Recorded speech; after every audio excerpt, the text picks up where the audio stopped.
Hello, everyone. A brand new edition of The Call Room. Thank you for checking into The Call Room, and we do it with a lot of love for track and field, with the voice of athletics in Australia, the emerging young star in Mitch, who is over in Europe at the moment, and a young lady who captured the heart of the nation on so many occasions, representing Australia in Olympics, Commonwealth Games, World Champs, and the like in Morgan Mitchell. I'm Jason Richardson. I did nothing, but I've brought these two along so they can talk about it. Morgs, welcome. Hello, how are we? I'm feeling good. How are you? Yeah, I'm tired, I'm not going to lie. You've just finished training? Yeah. You're looking stylish. Really? Yeah. Threw this together. Thanks, guys. You walked in, I said, oh man, Morgan looks awesome. I love that beanie. No, thank you. No, Ford's put me through the ringer this week. I nearly retired. Really? It's been so hard. It has been so hard. But we love him. He hates the shout-outs, and I told him today I'd give him another shout-out. Is it been lactic tolerance stuff? City, yeah. Right. He loves to just give you a little top-up right before you leave for Europe. Yeah. And I knew it was coming, but I didn't think it'd be as bad as it was. Tuesday, honestly, I said to him, I nearly quit the sport. He goes, I've heard that before, kid. Well, I can't be bothered anymore. This isn't for me. Tell me, what is the worst session? What is the one that is it the 5-200s with diminishing recovery? Oh, the iconic. Oh. That would have to be up there. But this session we did on Tuesday, it was a series of 6 250s of 4 minutes in 32 seconds. Yeah. I don't think anyone understands what that did to my soul. I honestly was like, I don't want to run that fast. This sport isn't for me. Did you hit? What did you hit the last one in the right time? Oh yeah, well it was 33.1, so we were pretty Okay. happy. Started off, they were all quite consistent, 32.6 to 32.4. Yeah. And I blew out, half a second, which I was pretty pissed about, but that's sports programming. And enough about me. How are you, Mitch? God, sorry, that is so fast. I couldn't even imagine running at 150 in that right now. Also, whenever I hear your sprinting sessions, and this is probably the room to say it, but you're going to hate it. Sometimes I hear them and I'm like, geez, they don't sound that hard, do they? I mean, what do you say? Diminishing 200s. I'm like, I'll take you through one in Barca. Mate. It sounds so easy. Like, I feel like every distance runner has this debate. They're like, I see the sprinters and they're just down there for like, an hour. They're only doing a few run throughs. But I think if I had to do it, I would be in lactic city. But 5-200s with diminishing recovery. You've done it, right? Hell yeah. And you know what? This is actually the perfect vehicle for me to, come out and declare something. So we're going way back in the day, 1997, doing that session, El Paso, Texas, with C.S. Freeman, Yeah. Cameron McKenzie, Mark Moracy, myself. So we're doing 5-200s, start with a 5-minute recovery the first, 4-minute recovery, 3-minute. And Freeman's just tailed out, We're smoking that fool. The last one, she goes past me, and all I could say stars. is, bitch. It's the last one that gets you, right? We always was go so out too good. hard. And that last one, we've actually got that. I think that's lined up for next week. So Freeman is a freak. She's a freak. She was an absolute freak. Hey, Mitch, what are you doing at the moment? yeah, mate, I'm in Ostrava. I was in Prague the last 3 or 4 days. I had a bit of a break between the Oslo Diamond League and then now here for the Golden Spike that goes off tomorrow. So, yeah, I found myself in Prague. Great city. Would recommend it. Anybody wants to go there, I would highly recommend it. I had a great time. I got to see your beautiful face yesterday morning, Richo, of course. So I've started my last 2 mornings with you. Oh, God, love it. On Sunday Footy Feast on Channel 7, he was outstanding. Are you doing any work apart from chatting to us? Yeah, look, I'm doing bits and pieces here and there. I didn't do much work in Ostrava. I worked the pubs in Ostrava. Nice. I worked a couple of dance floors, but outside of that, I didn't do too much work in Prague. So, yeah, I'm happy to be back in the realm of work, and I've got to go out this afternoon. I'll go see Gout and a few of the crew. I think spend a bit of time with Noel Lyle, so go see how those duo are interacting, and then head to that press conference before the race tomorrow night. So it's exciting. Awesome. So from the call room point of view, some of these great interviews that Mitch is doing, we'll download them all and they'll be there for your listening and viewing pleasure.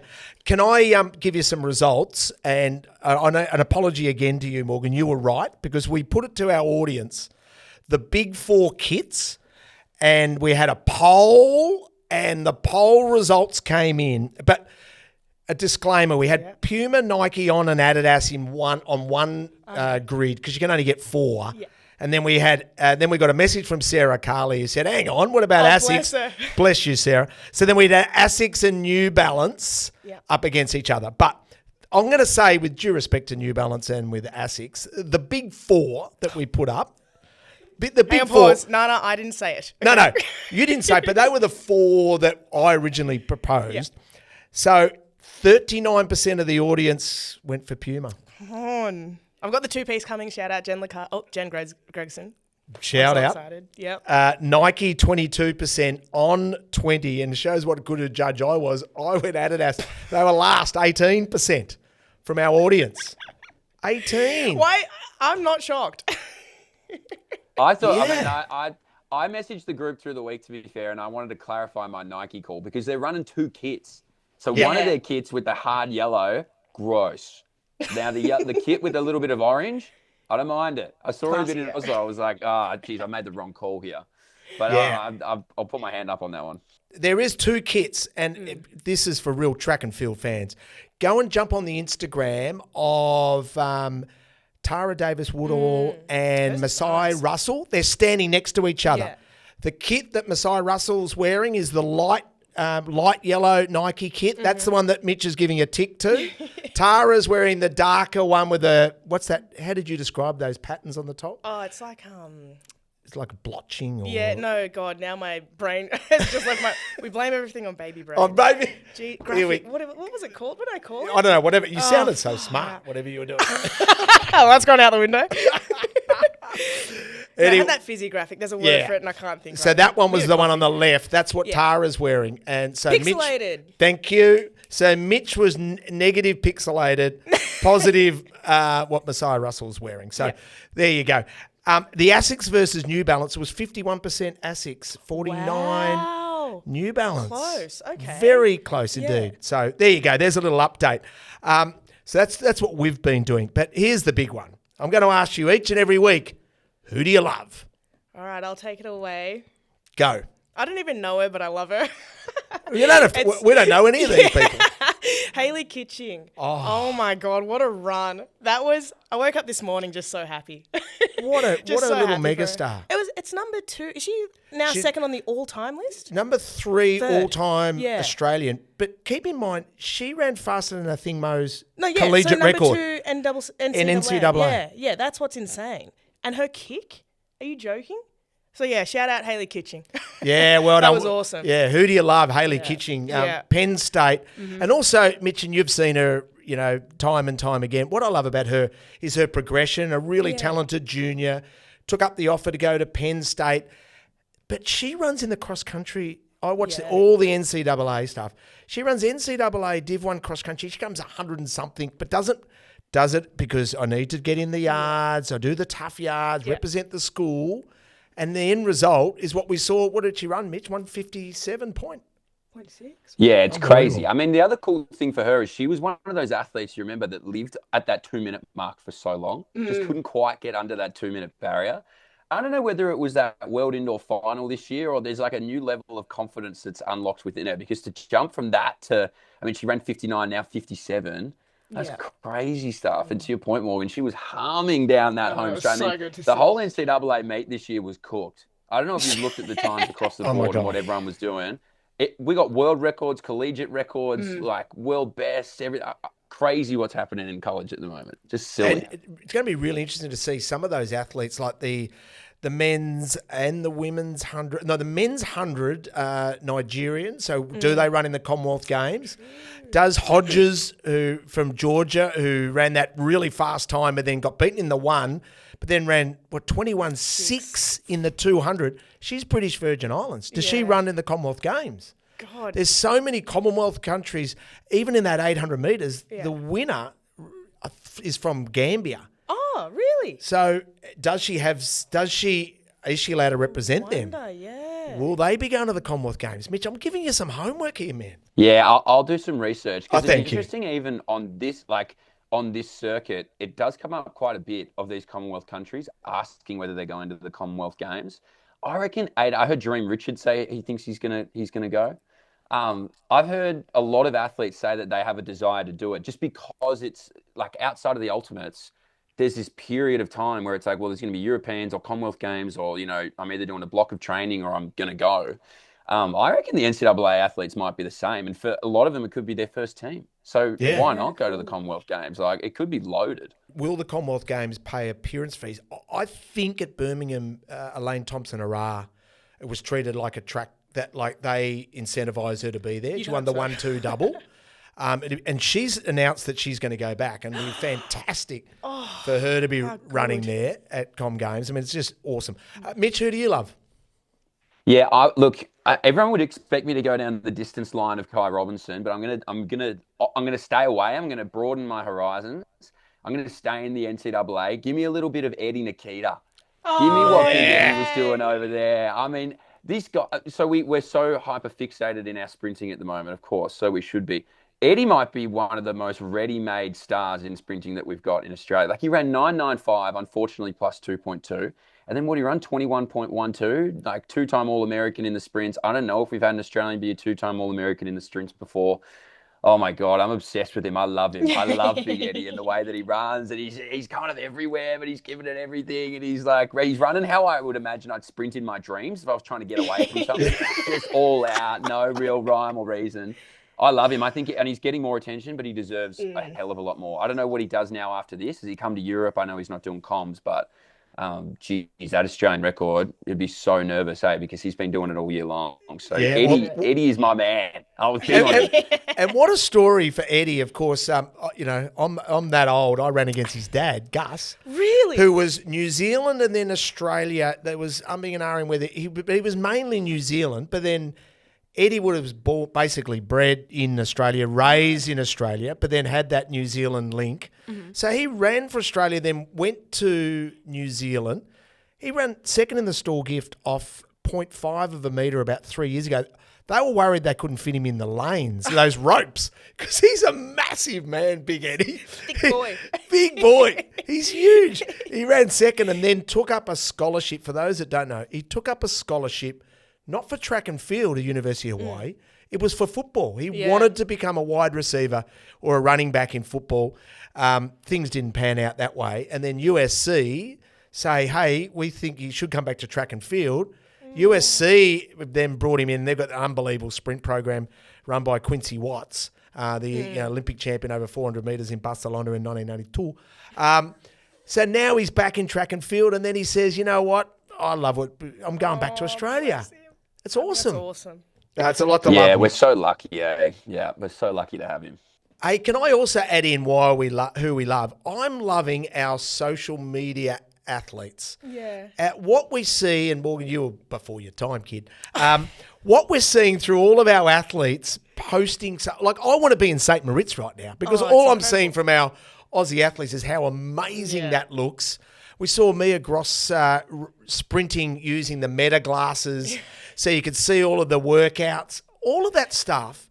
I know people, some people, roll their eyes, but what it is doing, it's this whole next generation. That's how they consume their sport. Yeah. It's bloody awesome for it. I think it's so good. And I think also athletes, this generation of athletes understand that they can make money off of it. So I say just go hard.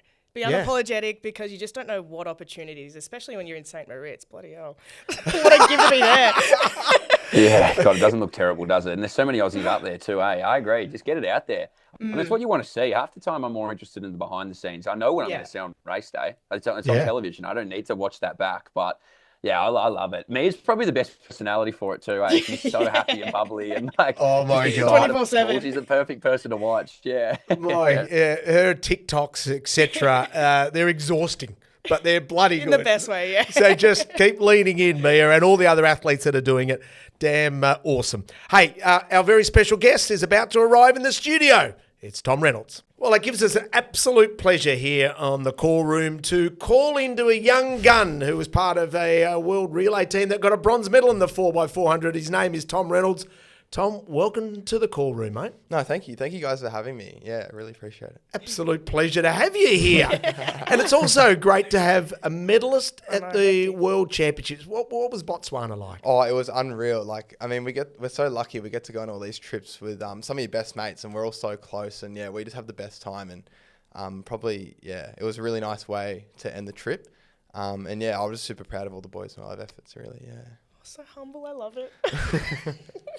You started off in footy, is that right? Yeah, I played footy my whole life, Yeah. and I had to quit a few years ago, Wow. because footy's footy and you get hits and So at what age did you quit? I would have been last year of high school, so 18. And were you at be honest, don't be I humble. was okay, but like footy, I don't know, footy, I was okay. And you're 21 now, Yes. and you've already run 44.6. Yes. So, yeah. Oh my God. Lord have mercy. I like that. 44.69's the PB, but it's interesting. You've touched on that progression from footy. So the moment you said, I want to take athletics seriously, is that something you were encouraged by others, or you just thought, gee, I think I can do something here? It was probably during that year that I was always like, I was okay as a junior. I wasn't very good as a young junior. But about that age, I wasn't doing too bad, and I won nationals that year in year 12, and I was sort of like, So what's that under 17? Oh, it was like I was 18, but you're like Right. under 20s. It's all the category, and I was like, like you can play footy, but footy's like such a weird little path to navigate. I was like, do I want to give away AS? But I love footy, but I was like, AS is probably the one that I'm probably a bit better at, and I should stick with. So that's how that happened. Yeah. God, it's so impressive, isn't it? Mitch, can you remember the first time you saw Tom Reynolds? I reckon I remember you running Tom a few years ago, and I thought, man, look how big this fella is. Like, geez, he's gonna absolutely. I'm a bit worried for the lane underneath him, so I'm not surprised that you've come across from footy, but it is interesting. I mean, 21 to your point, Morgan, 44.6 by that age, but your progressions that. Some of them were slow, but then others you took huge chunks of time out in one great hit. Has it been the consistency of training? Like, talk me through the volume of what you've done over the last few years now to get to this point at 21. Yeah, funny you mentioned it. I was a bit stuck. So after I was a junior, I won nationals as a bottom age under 20. And then I came out in August the year after. I think I ran 46.4, and I was stuck there for about 3 years. And I think I'd equaled it, and I'd run 46.50. I just couldn't break it until last year. It was really that Bahamas World Relay trip where I was sort of like, I was sort of on the edge. I was like, you're training, but you're not really killing it. And it's sort of lit a bit of a fire under me. It's like, if you really want to go super well, and there's all this on offer if you really dig in. And then, I finally broke my PB the year after in the first race, which was nice. Yeah, 45.56, I think that was last year. And now you've made this. So it's interesting. And Mitch, you've touched on it. I wrote down at the end of each of the years what your PB. So you go to 2021, which is only 5 years ago. Yeah. You're running 49.21. And then the following year, you go to 47.7. So that's a massive leap. That's a dream. That's you go to 46.49, and then you sort of stay at that area to 45.56, and now to 44.69. Yeah. So it sounds funny when it doesn't sound like it's a long time, but when you break it down like that, it's like I feel old. I feel really old now. Oh yeah. I know. Mate, this guy saw the Cold War. You'll be fine. It was the Boer War. This guy saw the Cold War. Can you write that down, Joey? That's one against it. When I look at your 200 PB, that seems a little light. With due respect, for someone who can run 44.6, your PB for 200 is only 20.8. Yeah, it's not. And my 100's 11.3, so it's not. Shush. Tom. It's not. My World Athletics is a bit of a joke, actually. There was a funny stat I think AStats put out a few months ago, and me and Terrell Thorne had the same sort of thing. We both had these really bizarre 100 PBs compared to our 4, and it was just really funny. I got a few messages about it and copping a bit of flack. But and same with the 200 as well. But I'll say one thing to Luke Van Rattingen. We had the same PB for a long time, and mine's just a bit better than his, and he always likes to tell me that doesn't matter, but it does. So Tell us about your association with the coach. Is Matt been your coach throughout? Yeah. So I started with Matt. I would have been maybe year 9. So I've been with him for ages, and it only started because my brother, it was the year before COVID, he'd qualified for nationals for AS, and he's going to train with this guy, and I was like, I did little AS and all that stuff, but I never had a proper coach or anything. I was just sort of running, and the results weren't going well because if you're not going to train, you're not going to go very well. So I was like, I should probably train, and so I've just jumped down with my brother. Mum's handballed me off to the coach, and then it's like, you could. He's a bit of a thrower. He's probably not not going to be any good, but just get him out of the house is what she wanted, which is pretty stiff from Mum, I must say. Yeah. But, shout out, Mama Reynolds. Mum's got a drive-by. No, I'm just messing around, but yeah, that's sort of how it went, and yeah, I've been with him ever since, really. Yeah. Yeah. So Matt Oakley, I'm talking about. So has he worked on specific areas with you, or for you being such a young athlete, he's seen you from when you're just literally learning how to run? Yeah, literally. I think that's why it was good as well, because you can sort of control everything as you grow up and you develop, and obviously you want to keep those little individual things everyone's got, but you can change what needs to be changed. But yeah, I think he knows me so well now, and I know him. Like, I've known him for like nearly a quarter of my life at this point, so he reads me very well, and we get along really, really well. And I know that doesn't work for some people, that sort of friendly coach environment, but I think it works really well with us. Yeah. Yeah. Do you believe, this is an interesting one, do you actually believe you're a good athlete now? Do you believe? Surely. I don't know. Do you believe? I sense you don't. Do you believe you belong at this level? It's a funny one, because people always I say, what defines like a professional athlete in athletics? Like, what makes you like professional? But I don't really think, I don't know. Wouldn't really know what to say. All I try and do is just whenever I run, go out and try and do what I can and try and fix what I've been working on, and the result will be what it is. But I think with all the relay exposure and all that international stuff, I'm starting to feel like you can match it in these big stages, and when you get put in these situations, you are very capable.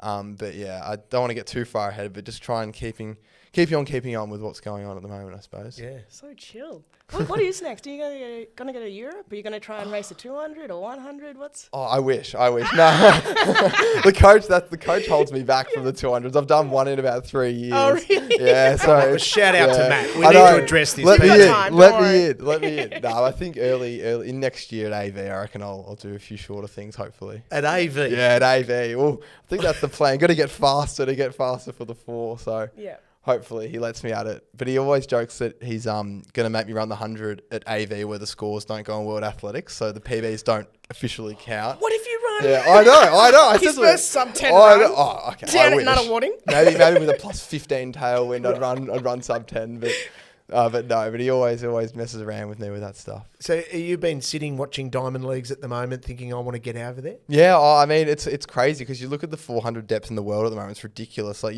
I opened my phone yesterday and looked at the NCAA 400 finals. Like, oh my God, this is ridiculous. This is ridiculous.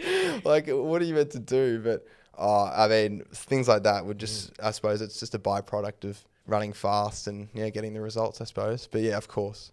Can I go on the running fast part? Like at the NCAA, as well, I was talking about it earlier, across the board, cooked. But in terms of this country as well, you're not the only one this year that's taking this big jump in the event. Is there a level of ironing sharpen iron at the moment in the country where it's just the level's being raised so much that you're all sort of rising to it? Or is it just a coincidence that you all seem to be finding this amazing form at 26? I mean, I think it's because some guy runs fast. Like, you look at Reese run really, really fast. Everyone's like, oh, well, Reese running fast. You got to get better and get better. And everyone's trying to outdo each other and beat each other. And I think that's what the beauty of it is. It's like everyone at this point is capable of beating anyone on any day. And I think it's really good because we're all really close, and it's always good to have one over your mates, and it's a bit of fun. But I think it's probably a bit of both, to be honest, because you can go anywhere in Australia and you ring one of your mates and you're like, oh, we'll race here, and then you can have a crack at each other, and it's both really good for both of you, I suppose. Well, that's great that you've got that relationship, that you've actually broken down the barriers of being fierce competitors. Yeah. You're competitors, but you're friendly competitors. Yeah, I think it really helps us with the relays as well, because I think if you're really too competitive together, when you actually get shoved into a team, I don't think it really works out. Right. I think that also works really well with us because we're all so close. It's like when you actually get put together, I think the results really go well that way as well. Yeah. What was Botswana like to go to? Oh, it was. I don't do a lot of traveling, I must admit. I've only ever been on trips from running trips, so I've gone to some really random places for some really obscure reasons. Welcome to the world. Yeah, I know. It's like you've been everywhere, but you've been nowhere. Yeah. But no, I thought it was really, really cool. We were in South Africa for a week before too, which, I mean, I'd never been to either of those countries. Yeah. And yeah, I had a great time. It's just sad that you don't get to go out and explore heaps of stuff. You're only you confined to your little area, but yeah, I'd definitely be back for sure. The track was fast. That's all that matters. You have a lot more to look forward to, Tom. Don't worry. Isn't it sad that you judge the place by how fast the track Yeah, is? yeah. It is a bit sad. It is a bit Morgan, sad. you've travelled the world doing this for 10 years. You would have been to places where all you've seen is a hotel and a track. Hotel, track, airport. That's pretty much how it goes. People go, how was Monaco? Yeah, I I don't couldn't know. tell you. That's one place though that Monaco. Everything's quite close. Yeah. Is Mitch going to Monaco? Do you know? Oh, of course he would. Yeah, he would be there. Yeah. No, he's not. Yeah, chuck it on the list. Yeah. I'll make something work. Nah, but no, I've you do been a get few used to it. times. It's a great track. That's one. Add it to the bucket list, Tom. Monaco. Yeah. Oh, yeah, it's amazing. Lord have mercy. Hey, you've got to be running fast to I know, get a lane in that. Super fast. Bit of work to be done, I reckon. So did you deliberately avoid Morgan's question about what are you doing next? Because you're waiting for announcements, etc. Yeah, I mean, like everyone, keep we're all forgetting. waiting. Yeah, we're all waiting for Com Games. I think it has to be soon now, I suppose. But I mean, even besides that, I probably wouldn't be able to go for too long anyway. I've got my uni, and my uni's like, you've got to hit your attendance and all your exams and all that. You can get a letter. Don't worry. I know a guy. Look, get on that plane. What are you talking about? What are you talking about, man? But yeah, just gotta get the degree done. Yeah. That way, have a bit more freedom. So with you're it all. studying physiotherapy, Yeah. so that's pretty intense. Yeah, I mean, it's going okay. It's going okay. Just trying to get my 75 and get my passes and get through. Right. Yeah. Were you tempted? Was US college a thing for you? Was that an offer? Not. Oh, you get all the little Instagram DMs and stuff. It's like I don't know what's real and what's fake. I don't know. It is kind of weird, isn't Yeah, it? I never knew if it was like a scam or not. Like I wasn't sure. I was just didn't really act on it at all. But probably I know it works for a lot of people, but I don't think it really would have worked for me personally. So looking back, I'm kind of glad that I didn't. But yeah, I know it's really popular with a lot of people, and a lot of people succeed a lot over there. So with study, if you do go to Com Games, you're literally just going to fly. You're not going to compete anywhere else. You're just going to go there, run, and then turn around and come home because of uni. Probably, but Morgan, I think, can you school this fool? Oh, mate, you couldn't pay me. I was like, okay, so then there's Croatia. Can't forget Greece because it's quite close. And then I'm like, uni, what? Keep in mind, Andrew Gaze took 15 years to do his degree. Yeah. Because he kept putting, You have time. you can keep spacing it out. It's the life of a full-time athlete. Yeah, I don't know. I think if I get it done, and that way I can control everything after the end of next year, and I can control it all. So it's like You're done next year? Yeah, Okay, yeah. cool, So you can go work, and you're like, I work these days, but I'm going to be going here, and I think you get a bit more control. Even next year as well. I think they said you've got 3 months off, and you can pick the months you take off. It's just right now, it's not very good. Yeah, Right. yeah. But yeah. So what's the dream for you? In what regards? In Physio. in everything, or where and in everything in life. But where does athletics fit in, and what's the athletics goals? I think of what it all comes back to with me. I think as long as when it's all said and done, that I achieve everything that I possibly could, and I do everything to be the best that I can be, and wherever that lands, it lands. And that way, I'll just be happy at 75 watching old races and stuff like that, I reckon. But yeah. What a great attitude. So Olympic rings is something you're aspiring to? Oh, of course. Like everyone always aspires to that sort of stuff. But I try not to think about too far into the future, and you just got to focus on what's going on right now and put the blocks in play to get there, I suppose. Yeah. Wow. And yeah, not see too far ahead and yeah, hope for the best, I suppose. And at 21... That's incredible. 21, you find... Your 21-year-old mates are all your schoolmates, are they? Still? Yeah. I've known a lot of the guys that I'm still mates with now since I was a couple of weeks old. So that's tough because some of them are not, who aren't professional athletes like you, who are living a very different life. Thursday night, Friday night, Saturday nights. Sometimes Tuesday night. Sometimes Any night of the week's a good night. So how do you keep in contact with them, but at the same time live a professional athlete life? I think they understand that I can't always go out on a Wednesday night at 11 p.m. as you were saying. But, I think We don't judge on this podcast.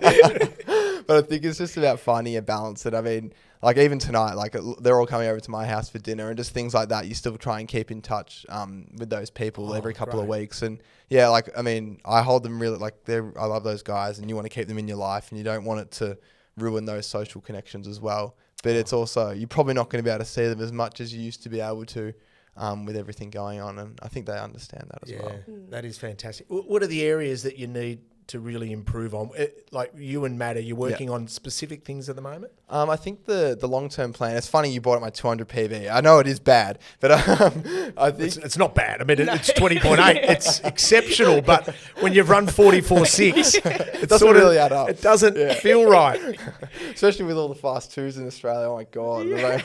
Be way down in the rankings. I think that's probably the room for improvement, though. I think the top-end speed sort of side of it, because you can only get so fit. And your lactic tolerance can only get so good. I think speed is always the limiting factor, especially in a short sprint. But yeah, I think that's probably the thing. I mean, it takes time as well. It doesn't just go like that. You do one speed block and you're going to run 9.8 and you're super fast. But I think he must be a lactic beast. If he can run 44.6 off a 20.8 PB, must be a lactic beast. I was going to say, he could go through the first 200 in 20.8. Oh, it might be a slow second 200. So is that your superpower, though, your lactic tolerance? I think that's probably what I'm a bit better at the moment compared to speed. But I think hopefully in the long term, the speed gets a bit better. Then you're not trying as hard in the first 250, and then you've got more in the back end. So it's not more like you've got to get better lactate tolerance. I think it's just make the first 250, 300 easier so you can finish faster. Because I think that was my issue a few races this year. I think I misjudged the race and probably my energy distribution wasn't very good over the first 300 and the wheels almost fell off. I think at Maury Planner nearly collapsed, and same at Nationals. I was running on straight legs, so it probably wasn't We've ideal. all been there, don't yeah, worry. it's not great. When the fridge jumps on the back. And the piano and the elephant. Exactly right. The whole world. Everything is there, mate. Well, we're so excited to watch. You've represented Australia in a couple of years in a row now in this world relays, as opposed to world championships. This world relays, I love what they're doing, World Athletics, with this. Yeah. I think it's fantastic. Yeah. Oh, it's a great meet, and I think Botswana this year, it was just the most unbelievable atmosphere. Like, I've never walked out. Like, I've watched a lot of footy, and like you watch the grand final, and it's like, only if you could ever have that. I walked out on that track, and I just did a walk around like, this is ridiculous. Like, this is what you do it for. Everyone's screaming and yelling. You can barely think. I was like, this is unbelievable. Like, So good. Yeah, it was the most surreal experience. The atmosphere was unbelievable. You get every meet in Botswana, I reckon. Get this guy a visa. Are you working for the Tourist Commission or something over there? Botswana. Boy, gee, did they do a number on our boy? Wow. We finish every one of our world famous interviews with what we call as fast feet, which is very, very quick questions. And as we've seen in the past, I mean, the years and years we've been doing this, Morgs, sometimes... I'm getting my fast. I know, you're getting your fast because you're in the hands of Morgan Mitchell, so good luck. Sometimes we get fast answers, but sometimes you can elaborate on it. That's totally... You know what, Tom? You be you. Yeah. So it's the goal to answer fast? Well... Our goal is your goal. Whatever you want it to be. Very cryptic. This is very cryptic. You're in the hands of Morgan Mitchell, so all I can say is good luck. Oh, God. Might just see myself out now. Joey, one strike to Tom, thanks. All right, here we go. Track or field? Oh, track. Okay, good start. Nickname? No. No nickname. We'll come up with one. Hang on. Hang on. You're an Australian lad. What do you mean? What do your mates have called you what, Tom, the whole time? Yeah, I mean, that's No just way. the stock standard. I don't know. Shut up.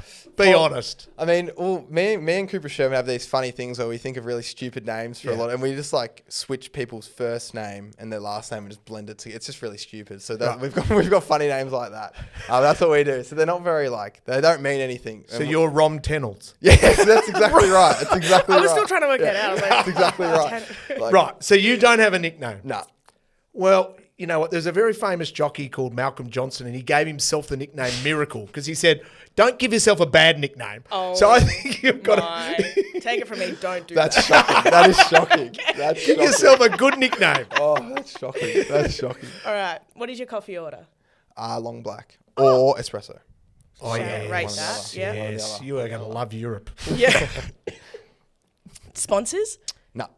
Favorite sponsor? Hang on. Like, who would you dream sponsor? You don't have any. You buy your own shoes. Yeah, I mean, or sometimes you get lucky and you can get you get some free spikes and runners and stuff, but nothing at the moment. So what do you wear? At the moment, I just wear Nike spikes and runners are runners, I suppose. I don't know.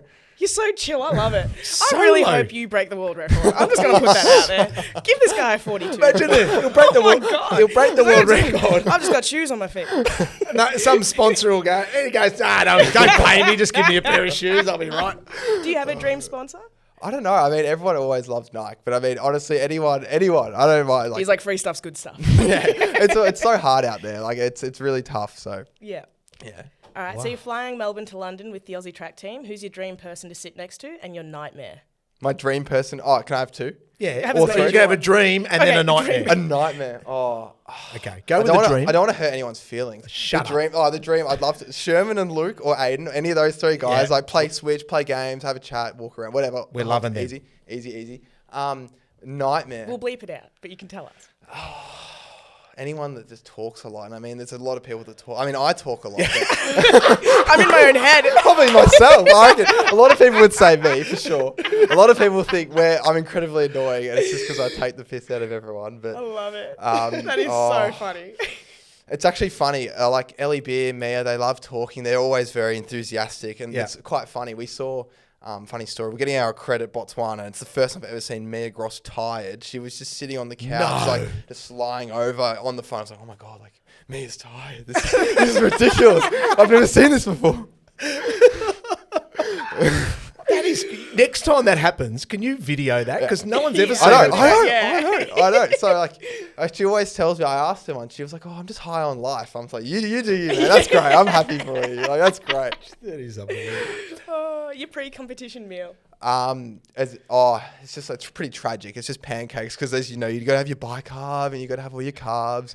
Do you use powder or the tablets for bicarb? I've always wondered this. I'm a tablets man, but Yeah. there's like fly carb people have been using at the moment, or they Yeah. go Morton. And if you're crazy, you'll just go Mackenzie's bicarb. What's that? That's like, you Oh, know, that's literally, yeah. That's back in the day. Yeah, go to Coles. But Woolies. the downside, Oh, the actual cooking. Yeah, but it's dangerous. Very the dangerous. downside yeah. is The diarrhea. downside. Yeah. It's not good. It's not good at all. It's Jesus. terrible. Morgan, wait. do you use it? Oh, every now. I will not use it in training. I like Right, to get yeah. full effect. Yeah, But I I'm like agree. you. I think it's. I use the tablets. Yeah. I tried fly carb and I was sick for about 2 Really? weeks. Oh my God! there And you it go. tastes like. Oh, it looks Again, it's gross. not about Okay, me. come Jesus. Sorry, guys. No, it is. Every episode, always like, it's about not us. about me, but this is what I do. If you weren't a track and field athlete, what would you be? I actually don't know, to be honest. I mean, I'd probably still be playing footy with all my mates, to be honest with you. I mean, where are they playing? Preston Bull Ants. Shout out to the Preston Bull Ants. Yeah, in the Really? Valley. Yeah. Wow, yeah, cool. What are they? What do they? Oh, I think they're What are they, like. Div 10? No, they're not. Oh, The poor Bull Ants. shots fired. The poor ants. Nah, I think they're in. I think they're in Div 4. Right. I could be wrong. I don't know. D grade. Yeah, pretty much. Yeah. Yeah. Nothing wrong with that. That's cool. Your dream holiday location. Don't say Botswana. No, Botswana. No. Oh God, I don't know. He'd be like, I don't want to go. on Maybe holiday." Scotland. Actually, Scotland. We'll go with Scotland. Yeah, come game. Scotland. Foreshadowing. Yeah. I'm just manifesting. Yeah, I love it. What won't you miss when you retire? Definitely like the terrible, like you do a hard session, you're just on the ground for half an hour. Like it's the best and worst feeling. It's probably that. What was your session that you hated the most? Oh, we had diminishing twos, but the other day it was 6 250s of 4 minutes. Yeah. How far were they like? 32. Yeah. So that'd be for you would be like 26 or something. Yeah, but still. What's the one session that your coach, that Matt says, hey, you got this today, that you think, oh my, you feel sick days leading into it? I try not to like. I don't know. I feel like if I can compartmentalize it, it's okay. But I think one of the worst ones recently was just like you do 4 or 5 threes off 10 minutes, and it's like fast but not max. It's like sub max. It's just terrible. It's terrible. And yeah, the poor drain pipe near the track was in a bit of trouble. After the track. You can't say that because Mitch just rolls his eyes at this. He's just going, that seems nothing. Why? I'm just saying, if you hear it and then you listen to it, you go, that's not that much volume, is it? Like, it can't be that hard for us to get through. I'm just saying, from this perspective, guys, I got to be honest. I mean, you're out there ripping like 6 by a mile, and I think about doing 6 by 250. That sounds like the dream. They probably think we're It's a like a joke, taper to be session. honest. Yeah, It's different. Fave podcast? I have to say this now. I don't know any other podcast. He doesn't even know our name. The core room. There you go. The last TV show you watched? It would have been like the Clone Wars, like the Star Wars animated show. Cool. Yeah, probably that. It's probably what I've last watched. Yeah. Nice. Dream meal? Dream meal, as in Oh yeah, like We should make that like your death row meal. Yeah. Last day on Earth. Geez, that's pretty harsh. I'm on death row though. That's Yeah, pretty, no. that's pretty rough. 21. Death row, but you I don't know. die. Oh, There you okay. go. okay. Okay. I don't know. So you don't have a special. Oh, I love Vegemite. So probably. Hang on. Out of all the food on planet Earth, I mean, I know as lame as it is, if you ask anyone on the Australian team, they always see me at my brekkie with my big squeezy Vegemite and my toast. It's pretty lame, and I cop a lot of flack for it. No butter as well. Cop a lot of flack for that too. can we wrap this up? You know, I am going to sound very un-Australian. I cannot stand the smell or taste of Vegemite. That hurts Why? the soul. I love That's it, but shocking. I'm not. That is not my death row meal. Oh, that's shocking. Yeah, I that's know. shocking. Wow. I'm un-Australian. That's pretty shocking. Yeah. Oh my! So have you? Don't you've- judge. I thought you said we don't judge. We we don't, but we do right now. Right, fair. Pets? Do you have any pets? I do. I have a dog. What kind of dog? It's a little can terrier, something little terrier. I love thing, you like. yeah. little- No. Is it yours or is it your family's? Oh, it's my family's dog. I don't. Yeah, it's not just my dog. But You haven't got to that stage in life where you'd go and get your own pet. No, I mean, I always say to mum and dad, we can get another dog. I was like, I'll buy it if you want, but then you could look after it because they don't trust me. They don't trust me to take care of the dog myself, which is probably fair enough. Right. Oh my god! Yeah. And your 4 dream dinner party guests. I'd have to say Nick Rewalt, Saints legend. Are you a Saints I'm supporter? a diehard Saints fan. Are you a Saints fan? Oh, we won yesterday. It was so good. I'm not the only one. Oh, that's so I good. love him even more. Yeah. My favourite part about St Kilda was when there was that fire at Moorabbin Oh. and someone rang in a talkback radio station and said, for God's sake, someone get the cup. Us Carlton supporters, Mitch, we haven't got enough hands for 16 of them. Mate, I can't speak because my entire existence we haven't won one. So you got all the last 30 years we've been used. That's the beauty of being ancient like me. All right, so we got Nick. Max King as well. Love Max Okay, King. Yeah, cool. big fan. I'm a huge fan. Get well soon. Please come back. Yeah. That's probably enough for Saints footy. And then I'd have to say, like, I don't know. So do you have a track and field? Like, have you got someone that you admire? Do you fanboy anyone in track and field or not really? I think I probably watch footy a lot more than track and field, Yeah. but I think it's hard coming from Australia to watch a lot of track and field because obviously it's not really at great times for us. But Yeah. I've started to watch a lot more over the last couple of years. I don't know. I like watching a lot of just anyone really. Like I just like chucking it on, watching a race, seeing what other people do. There's no one really that I'm like, oh, like I want to like be exactly like them because I feel like if you're going to end up racing them, it's like, oh, you're going to get too distracted. And Tom he just happens to be good at this. He's just like, I'm just good at this. I got no heroes. No, I wouldn't say that though. I think you look at like all the 400 meter runners Australia's had in the past, and you watch them, and I think that's really inspiring as well because they're in a really similar spot to you were, or to whatever. Yeah. But yeah, you go back and you look at Darren Clark's like Games Heat or whatever, and you watch that stuff, and I think that really hits home because it's like you can follow in those sort of paths, and that's what you can sort of go down. The fact that you and Aiden are getting close to that. I mean, he was. I know. Was an He shouldn't have celebrated. athlete. I told him not to celebrate, Aiden. He might have gotten a bit closer because he's put the big arms out. I was like, oh, you're an idiot. Gotta get the shot. Yeah, I know. It's probably what he cared about more, to be honest. Yeah, you know what? That was absolutely worth it. I would have thought. So a couple of St Kilda people coming to dinner, and then you're inviting the rest of us. That's We can go with that. We'll go with that. He's like, I don't even know the girl to my right. Jesus. I don't know, some Morgan thing. I've never even heard of her. Mitchell Morgan.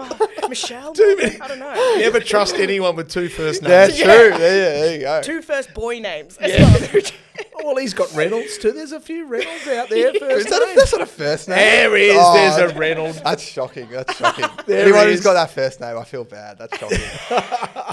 That's shocking. Hey, Tom, we have had a lot of fun chatting to you, mate. We're barracking for you now. You're part of our thank the you. call room family. absolutely. So, and I just sense that everything that's happening at the moment is all just the start of an incredible journey. So, good luck, mate. No, thank you. I appreciate it. Thank you for having me, guys. Oh, anytime. Stat Attack time. Top 5 performances from Australians all around the globe. And when we want to know the answer to that question, we only go to one man. Angus Barnes is his name. You might know him as AthStats. Trackathletes.au is his website, and it's bloody awesome. Angus, great to have you back on the show, mate. Your top 5 must have been tough this week. It was a bit of a tough one. I'll start with number 5 and that'll indicate how good it's been. Cameron Myers.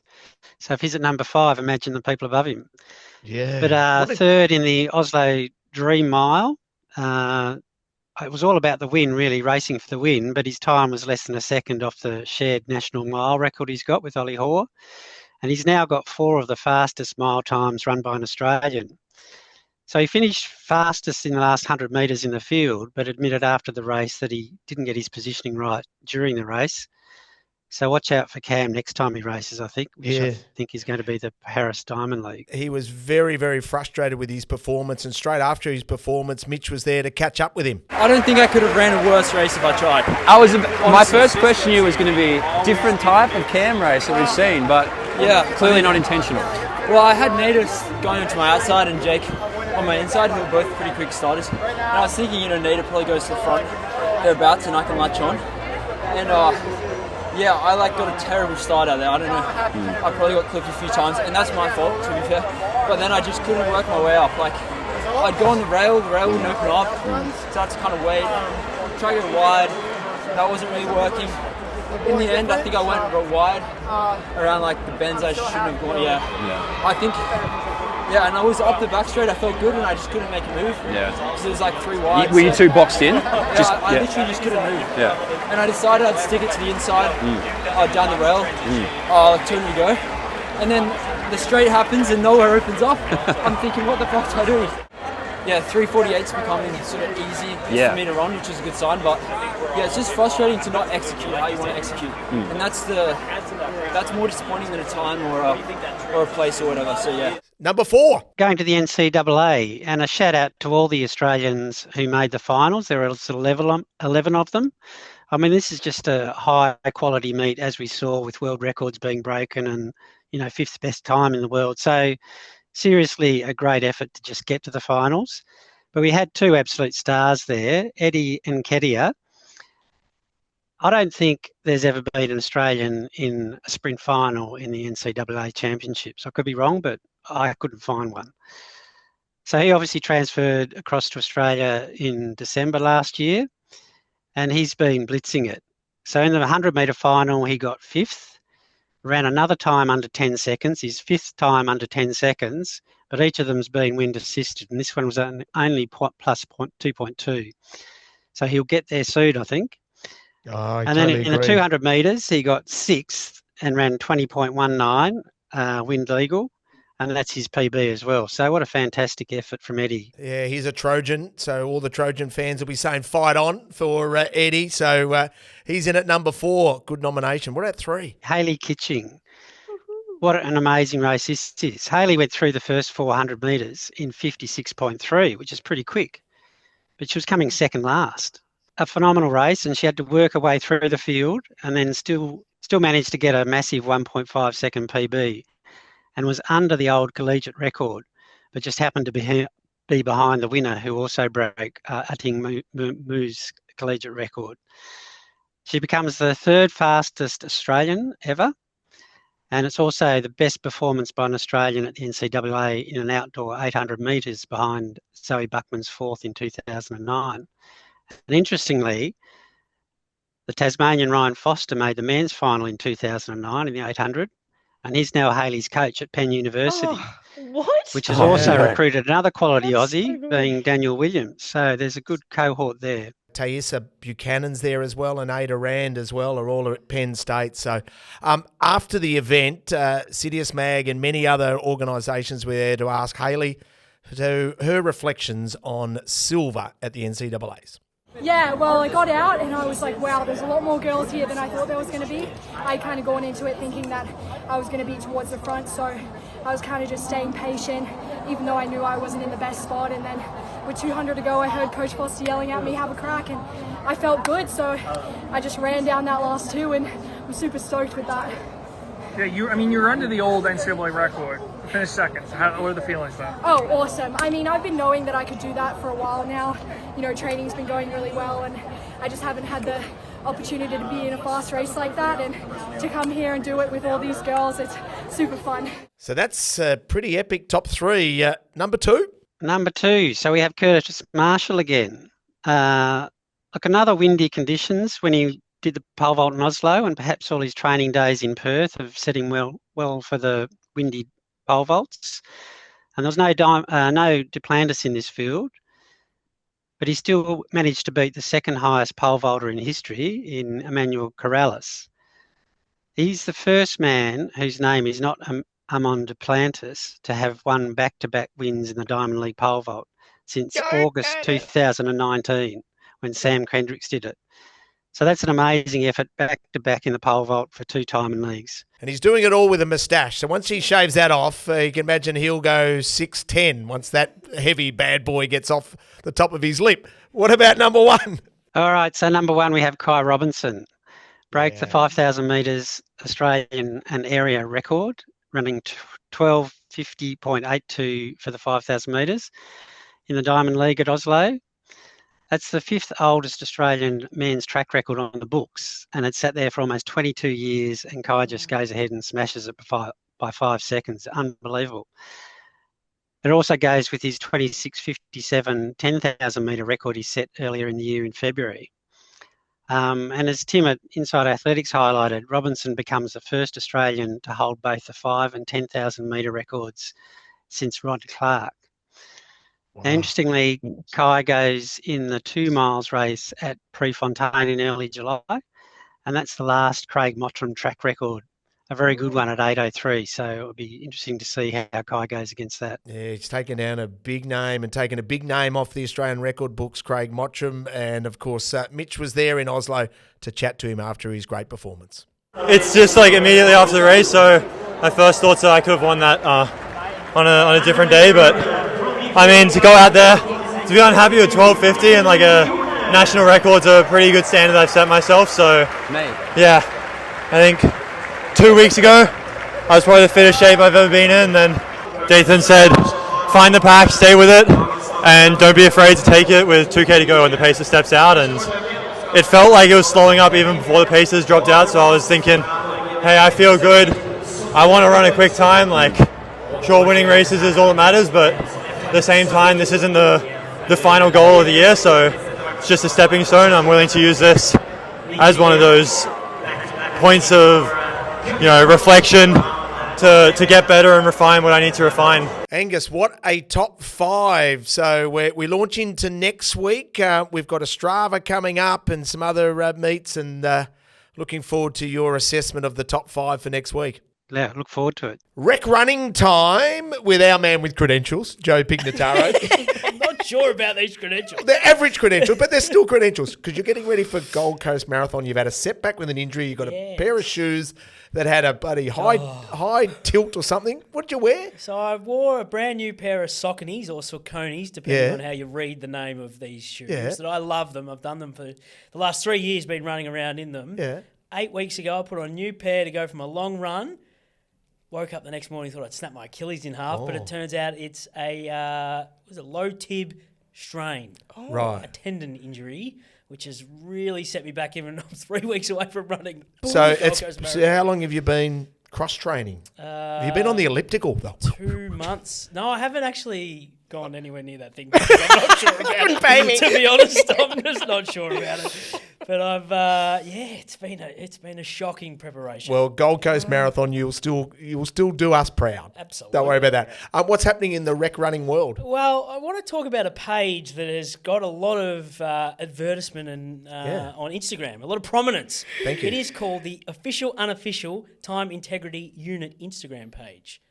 Have you heard about this page at all, Cho? No, I haven't. Love these guys. Really? They're so good. Mitch is across it. Morgs is across it. So this I love page was, I think, initially set up to eliminate people who run in social events, half marathons, 10K events, and post their Strava time or their time on the Garmin as opposed to the chip time that you get when you wear the bib. Because, of course, you can stop your watch as you go throughout the race. And the elapsed time will obviously keep going because you technically haven't crossed the finish line. But people will go with whatever the GPS says on their watch. And this page I wasn't aware this is a thing. This page has set out to call out that many people who go into these events.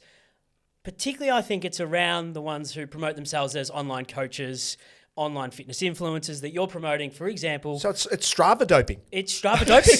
Yes. And they have grown in prominence to nearly 50,000 people follow this page. Right. They set out official warnings. They do documentations. It is well worth following. They haven't exposed you, have they? No, I actually went back and made sure all my times were accurate before I went and started celebrating, because 12 months ago I ran the Gold Coast Marathon and my watch had 3 hours flat. Yeah. My chip time was 3:02, and I was told you cannot post a 3 hour flat time. 3 hours. Mitch is getting rolled up already.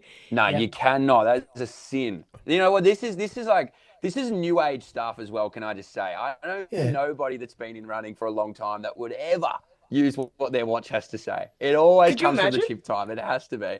Oh my! Chip time only. I would have ran 152 already. Not your bloody watch. Oh my God. Really? Also, don't. I love that page. Now, if you want to go to Boston or New York Marathon, you've got to put in your time. You can't say, check my Strava. Check my Strava. When your chip time is out by 10, 15, 20, they've found people up to 35, 40 minutes. Yeah. Really? With the elapsed time. Well, it's the Justin Kazitsky who was trying to play his... You've got to go Cozzy, are you? So Justin Kazitsky was trying to play his last game. He had a serious injury, and his coach said, you've got to... I tell you what, we are going to put on a tracker to see how you're running. And he gave it to Lee Montagna and said, whatever you do, don't go too fast, but I need you to show 10Ks of running. And Lee Montagna wore it, and they submitted it, and he got selected. So that is fact. Absolute fact. But it is a great page doing great things, so it's well worth following. Coming up this weekend around Australia, by the way, there's a couple of inaugural festivals. In Victoria, if you're interested, dance festivals, it's June, wine festivals? The Barwon Heads Running Festival. It's pretty cold out there. Yeah, stuff that. Okay. If you're going, good luck. Richo doesn't rate that one. What about this one, Joe? New South Wales, Parramatta Half Marathon. It's their newest major running event. Right, okay. So, you interested in Parramatta or stuff that? No, which is a bit cold at Parramatta. WA, yes, they've got an ultra marathon weekend, so you can go up to 50Ks. Oh. Yeah, stuff that for Joe. Well, what about this? Does this tickle your fancy? Talk to me. We've got an 8th world major when it comes to the marathon world. Cape Town finally has been given the tick of approval. Sydney was Sydney 7. became 7, and last year was the first one. Yeah. Fantastic. Cape Town is now number 8. Mitch, you caught up with this news? Yeah, I'm very happy about this. It's the first one for an African nation, which is awesome. And I know they're trying to push towards getting 9 world majors, so I think it's fantastic. Obviously, Kipchoge just ran it. I mean, they had some big names do it this year. There's so many little things you have to tick off. You ask the Sydney organisers, it's absolute mayhem. But I reckon it's awesome. There's some, people are like, oh, now the majors are losing their charm. It was meant to be 7, rah, rah, rah. Adapt or die. We get more, otherwise they don't keep to get the prestige. It's like, we got to keep getting more. So I like it. Yeah, I'm on board with that as well. Great call. So your rehab, we're going to change your expected time now. Yeah, it was going to be... The call room, we were expecting sub 3 hours. I was going to go for 2:50, yeah, according to the unofficial Marathon Time Integrity Unit. That was my chip time I was aiming for. I'm now going to be going towards a 3:15 to 3:20, and we'll look to go to 2:50 on the home track of Melbourne in October later in the year. Which, by the way, they've changed the course for, so it's going to be expected to be faster. There's no hill at the Shrine of Remembrance. That's been taken out. Hey, quick shout out to your running group, your training group. I'm the Empower Run Club out in Footscray. Fantastic. Do great things. If anyone wants to get up and train at 5 a.m. in the morning, you're more than welcome to. Last week, by the way, I told you about the bagpipes before an event. This week, and in Victoria, Winter Solstice Run at Portland. They're doing an Irish Mad Mile. Right. So each week I'm going to try and find a different continent, country that's doing something. So the Irish Mad Mile, that's down there. Go and have some fun. But you mentioned local run clubs. We talked about a website last week for people that can go to runhub.co. I'm interested, and you've already mentioned a couple of times already, Little Athletics, and Tommy talked about it a bit earlier on. Where did Morgan start this journey of hers? Oh, wow. Where did you start? Shout out to the Werribee Little Athletics Club. You know why I'm interested in this? Because Gym stats. I found an article. Oh, no. No. 2014. What? That was talking about your rise up the ranks. Oh, my God. Is it Noreen? Have I got that right? She was the club secretary at the time of this article being printed. Noreen, Morgan, with this one must be on YouTube because Morgan's sweating. This is the best. Yeah, Morgan looks sick. This a long time This ago. is the direct quote. No! La la la When, la la la la la la. when Morgs was little, she really struggled for a while there. But it wasn't until the under 8s and under 9s where she started to find herself and grow into her big legs and big feet. I was like 6'2" at 9 years old. That's huge. You know those like man children that you see? I was one of them. You were taller than I currently am at the age of 8. Yeah. Probably at the age of 4. We're going well. We're going well. So it all started at Werribee. Back when it was a grass track, which is really taking So it back. from Werribee Little Aths, where did you go? I quit.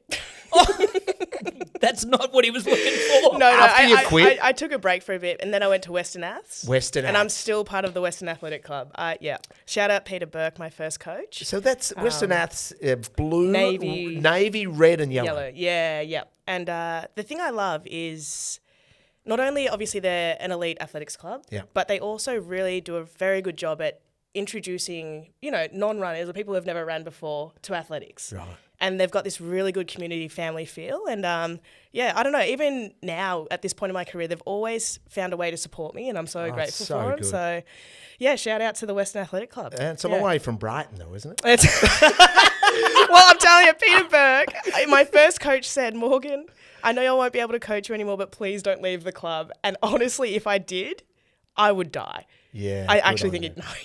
But I owe it to him. That is fantastic. Yeah. Go West. There's a shout out to Western. Yeah. Absolutely. Well done, little rec runner. Thank you. With credentials. Okay, and that's the last quote to ever come on this fucking podcast.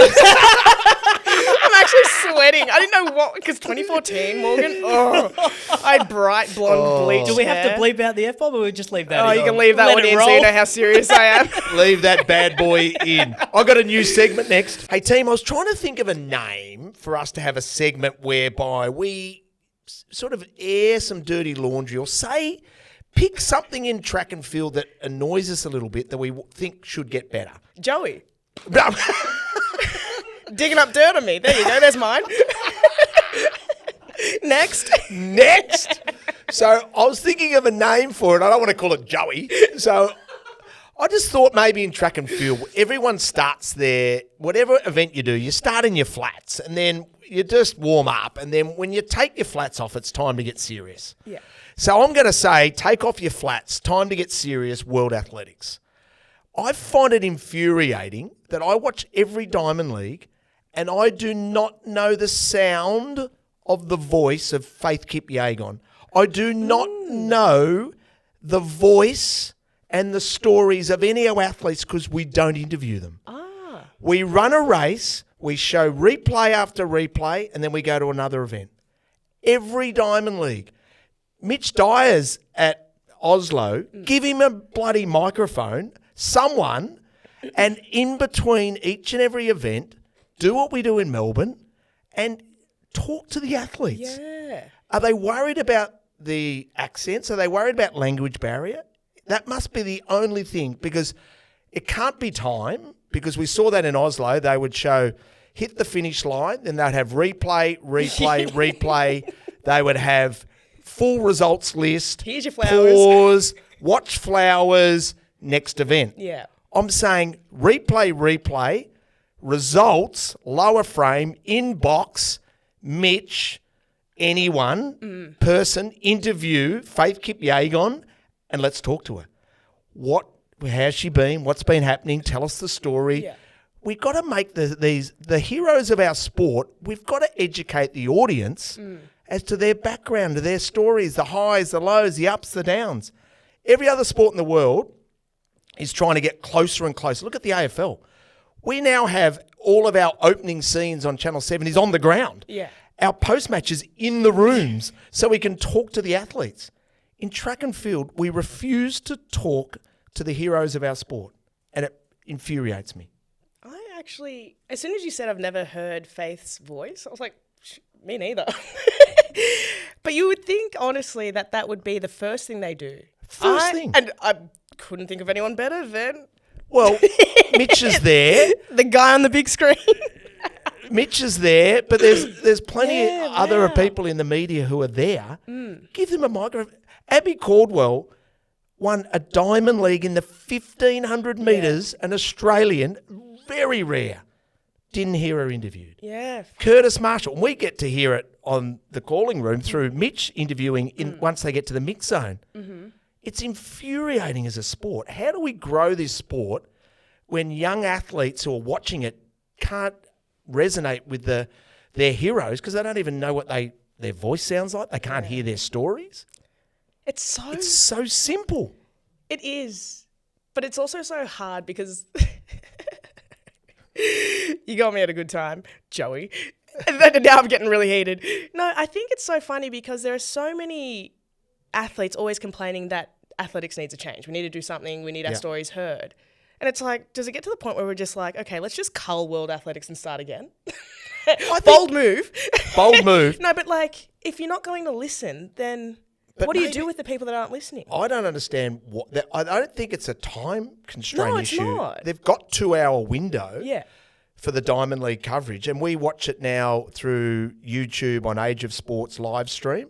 We are consuming it all, but we are not hearing from the heroes of our sport. And I find it staggering. And I think take off your flats, World Athletics, put your spikes on, and let's run it. Let's get it moving. Let's get the best athletes. I mean, we saw it in Australia. Sha'Carri Richardson is a dynamic personality. That was still one of my favourite runs of the year. Dynamic personality. She lit up the screen every time she opened her mouth. Yeah.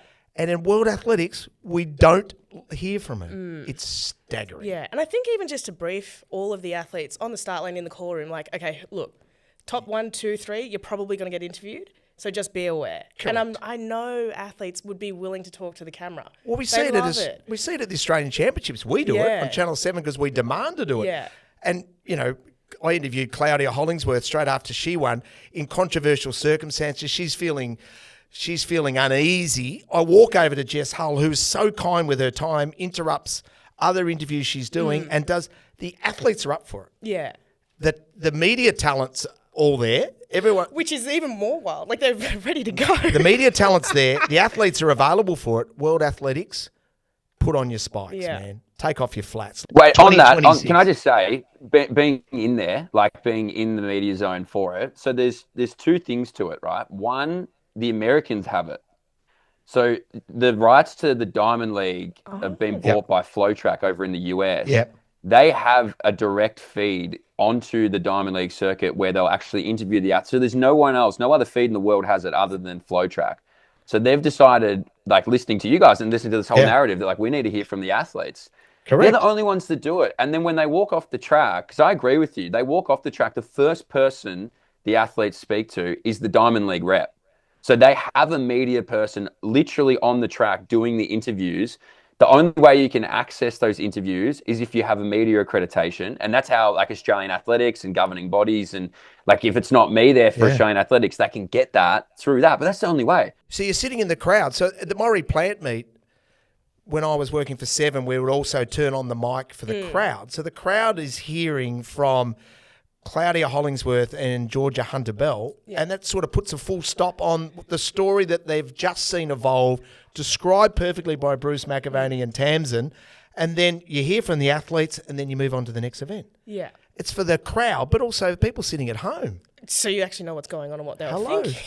If Morgan Mitchell wins a race, we want to hear from her. Just any race. It doesn't have to be a time. We want to hear the stories. And suddenly, you know, imagine the first time Faith won a race back from having a baby. Oh, my God, yeah. The story's amazing. Yeah. It's lost. And it's just a missed opportunity. Take off your flats, World Athletics. Put your spikes on. Let's get moving. We want to put a quick spotlight on a couple of issues before we put a bow on this podcast. Morgan, I know you want to mention someone who we tragically lost during the week. Yeah. Unfortunately, we lost Gemma Stapleton in a tragic accident on a family trip overseas. And I know the Victorian Athletic League is a very close, tight-knit family and everyone's getting around, you know, the family and her close friends. But we just wanted to obviously highlight that as it's really sad. And take your time. No, Gemma was such a bright and happy girl. And even though I got to race her twice, she was... seriously, you could ask anyone, the happiest person in the room all the time. And she was just happy for everyone else. No matter how she ran, how her squad ran, she was just an all-round girl. And yeah, she will most definitely be missed. But shout out to the family and friends, her squad, NESP squad, and to the Victorian Athletic League. We're all thinking of you, and we will put the family's GoFundMe page in my bio, the Callroom Maths bio, and please donate if you can, because I know that they really need it. Yeah, beautifully said, mate. I know they're going through a really tough time, and it's very expensive to get her home. It's hard to believe we're even saying that, but tragically lost her life over in Koh Samui in Thailand. So ran third in the Stall Gift last year, and famous in Bree Rizzo's final, and she was on 11, Bree was on 0, and the camaraderie between them all, there's no judgment in his ability and the like. They're all just there doing their absolute best, and Bree's just a fantastic person, and the way that they embraced after it and the respect amongst the whole group was fantastic. So love to Craig Mayer and that whole group, Mitch. So that was a real tragic one. During any spotlight that you'd like to put on? Obviously, I'll have a bias given I'm here in the middle of nowhere, Czechia. I'm ready for a great race tomorrow, but I am excited to see what Gout does, to be honest. I was a little disillusioned with the response that we got from Oslo, right? Because I think that, of course, we have a high expectation on Gout, and I guess as we should, but equally to that, and I guess being up close with it post-race, I couldn't help but look at him and think, geez, this is still just a kid. He's still so young. And even talking to Letsile, and some of those words got a bit minced. And I felt a little bad because I thought the interview Letsile and I had was really positive, where he's saying, I think he should race his own age and he'll have so much to look forward to in the future and all these sorts of things. And it kind of got twisted a bit. So I'm looking forward to seeing how he comes out tomorrow night. I expect a great performance. I know that he's fired up. I've heard that he's keen and eager to get back into another race. But I'm really looking forward to seeing what he does. And I just hope that we, as a community collectively and as a country, just allow time to happen. Allow the time for him to find his feet on a senior level, because it is going to take time. I mean, when you run, Morgan, you know better than anyone. When you run the juniors and you're so dominant, you kind of get to that level and you're going to stay dominant for a while. Getting to the seniors is a different beast. And when you're racing Olympic champs and Noah Lyles and all this stuff, geez, it's a process. So I'm looking forward to seeing him today and saying g'day, but also, I hope he runs a good 150 and he gets a better start, because he's probably a little too long in the blocks in Oslo. So hopefully he can fly out a bit better. Yeah. I don't know Gout personally, but one thing from an outsider's perspective, obviously, is no matter how he runs, is it 18, 19, sorry? He's 18 still. 19, isn't he? 18, 18 there you go. still. His ability to just get on with it. Yeah. He's had so many people come at him, and then he's got the whole world on his shoulders when he runs well. Then he's got people borderline bullying him when he doesn't. But for an 18-year-old to hold his composure, couldn't be me. I'd be throwing hands. Yeah. So I really do admire the way he carries himself, and I think his team and his family have done such a good job, because that is just incredible to see from an 18-year-old. But it's also like, mate, the haters, he's living out everyone's dream. How many 18-year-olds can say they've been on the Diamond League circuit, traveling the world on God knows how much money? Get your bag and keep doing your thing.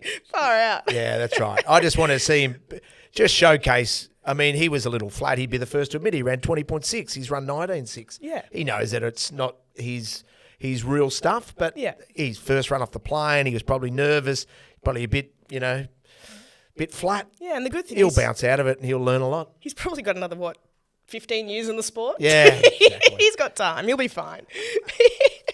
Mitch, we absolutely love what you're doing in Europe, mate. Keep all those great interviews. I know you've done a special feature with Jess Hull. That'll be coming to the call room soon, and Straight At It as well. We'll collab with that. All the other great interviews you're doing, mate.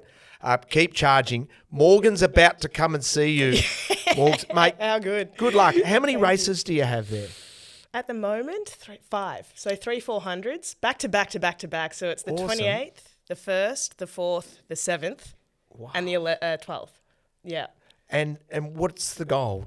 I said before, let's just throw everything at the wall till something sticks. I hope to run faster than Japan, but again, we're just loving this year. It's like whatever happens, happens. We have a few goals that I'm not going to mention now, mention after.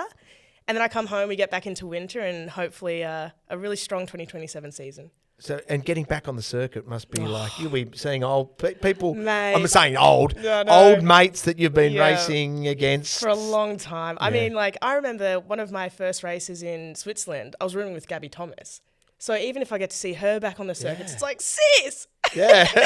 I'm back! So, yeah, it's really good. And I think that's the one thing I love about going overseas is that you really do make friends for life. You know, in all corners of the world. I have friends calling me like, man, I'm in Germany. Do you know someone? I'm like, yeah, I got a person for you. So, yeah, I'm excited. You see Gabby Thomas. What have you been doing, Gabby? Oh, Olympic champion. Olympic what have you been doing, champion Morgan? Twins. Cleaning up shit and vomit. Oh, that is fantastic. Good luck, mate. I'll chat to you down the line. Mitch, look after our girl while you're there in Barcelona. Get plenty of sun. Thank you, everyone, for tuning in, and hopefully you're enjoying the call room.